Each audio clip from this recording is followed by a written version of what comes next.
প্রথমে আলিশর টিভিকে আন্তরিক ধন্যবাদ।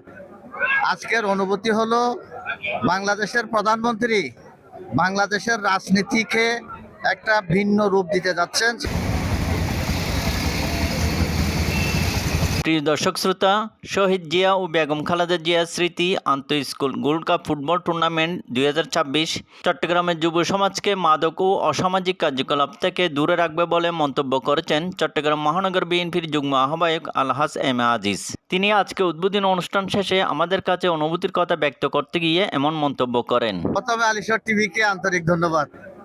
আজকের অনুভূতি হলো বাংলাদেশের প্রধানমন্ত্রী বাংলাদেশের রাজনীতিকে একটা ভিন্ন রূপ দিতে যাচ্ছেন। সেটা হচ্ছে বাংলাদেশের এই ইয়াং জেনারেশন যারা মাদকাসক্ত ছিল এবং অন্যান্য মাদকে এবং অসামাজিক কর্মকাণ্ডে লিপ্ত ছিল, সেই খাত থেকে বিমুখ করার জন্য খেলার মাঠে আনার জন্য, বিশেষ করে খেলার মাঠে আনার জন্য খেলাকে উৎসাহিত করছেন।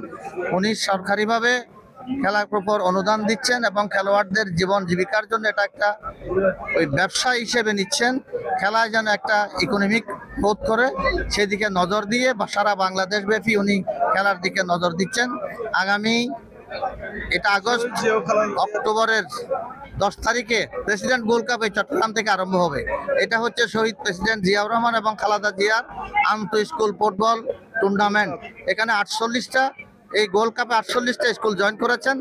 আমরা আশা করি এই ছাত্ররা, এই ইয়াং জেনারেশন আশা করি মাদকাসক্ত থেকে বিমুখ হবেন এবং অসামাজিক কর্মকাণ্ড থেকে বিমুখ হয়ে খেলার দিকে নজর দিবেন।